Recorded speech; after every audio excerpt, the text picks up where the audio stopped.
जय श्री कृष्ण। प्रिय दर्शकों, जो इस संसार की उत्पत्ति, स्थिति और प्रलय का निमित्त कारण और उपादान कारण दोनों ही है, बनने वाला भी है और बनाने वाला भी, परंतु स्वयं कारण रहित है, जो स्वप्न, जागृत और सुषुप्ति अवस्थाओं में उनके साक्षी के रूप में विद्यमान रहता है और उनके अतिरिक्त समाधि में भी ज्यों का त्यों एक रस रहता है, जिसकी सत्ता से ही सत्तावान होकर शरीर, इंद्रियां, प्राण और अंतःकरण अपना अपना काम करने में समर्थ होते हैं, उसी परम सत्य वस्तु को नारायण समझना चाहिए। जैसे चिंगारियां न तो अग्नि को प्रकाशित ही कर सकती हैं और न जला ही सकती हैं, वैसे ही उस परम तत्व में, आत्म स्वरूप में न तो मन की गति है और न वाणी की। नेत्र उसे देख नहीं सकते और बुद्धि सोच नहीं सकती। प्राण और इंद्रियां तो उसके पास तक नहीं फटक पाती।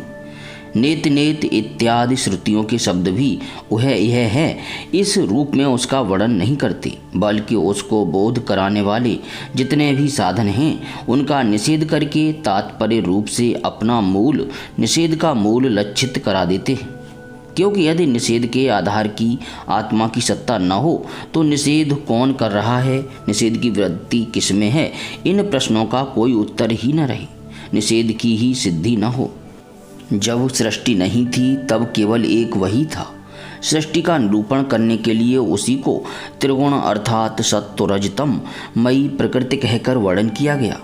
फिर उसी को ज्ञान प्रधान होने से महतत्व, क्रिया प्रधान होने से सूत्रात्मा और जीव की उपाधि होने से अहंकार के रूप में वर्णन किया गया। वास्तव में जितनी भी शक्तियां हैं, चाहे वे इंद्रियों के अधिष्ठात्र देवताओं के रूप में हों, चाहे इंद्रियों के, उनके विषयों के अथवा विषयों के प्रकाश के रूप में हों, सब का सब वह ब्रह्म ही है, क्योंकि ब्रह्म की शक्ति अनंत है। कहाँ तक कहा जाए, जो कुछ दृश्य, अदृश्य, कार्य कारण, सत्य और असत्य है, सब कुछ ब्रह्म है। इनसे परे जो कुछ है वह भी ब्रह्म ही है। वह ब्रह्म स्वरूप आत्मा न तो कभी जन्म लेता है और न मरता है, वह न तो बढ़ता है और न घटता ही है। जितने भी परिवर्तनशील पदार्थ हैं, चाहे वे क्रिया, संकल्प और उनके अभाव के रूप में ही क्यों न हों, सबकी भूत, भविष्यत और वर्तमान सत्ता का वह साक्षी है, सब में है, देश, काल और वस्तु से अपरिच्छिन्न है, अर्थात अप्रभावित है, अविनाशी है। वह उपलब्धि कराने वाला अथवा उपलब्धि का विषय नहीं है, केवल उपलब्धि स्वरूप ज्ञान स्वरूप है।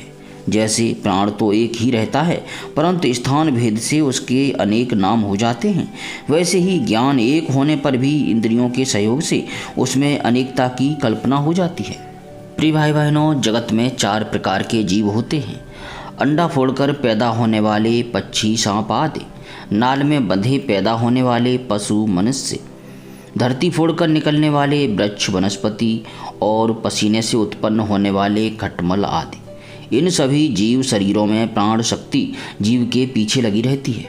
शरीरों के भिन्न भिन्न होने पर भी प्राण एक ही रहता है। सुषुप्ति अवस्था में जब इंद्रियां निश्चेष्ट हो जाती हैं, अहंकार भी सो जाता है, लीन हो जाता है, अर्थात लिंग शरीर नहीं रहता, उस समय यदि कूटस्थ आत्मा भी न हो तो इस बात की पीछे से स्मृति ही कैसे होगी कि मैं सुख से सोया था। पीछे होने वाली यह स्मृति ही उस समय आत्मा के अस्तित्व को प्रमाणित करती है। प्रिय भाई बहनों, जब भगवान कमल नाभ के चरण कमलों को प्राप्त करने की इच्छा से तीव्र भक्ति की जाती है, तब वह भक्ति ही अग्नि की भांति गुण और कर्मों से उत्पन्न हुए चित्त के सारे मलों को जला डालती है। जब चित्त शुद्ध हो जाता है तब आत्म तत्व का साक्षात्कार हो जाता है। जैसे नेत्रों के निर्विकार हो जाने पर सूर्य के प्रकाश की प्रत्यक्ष अनुभूति होने लगती है। प्रिय भाई बहनों, आशा करते हैं इस वीडियो के माध्यम से आप परब्रह्म परमात्मा अर्थात जिन्हें नारायण कह के पुकारते हैं उनका स्वरूप समझ गए होंगे।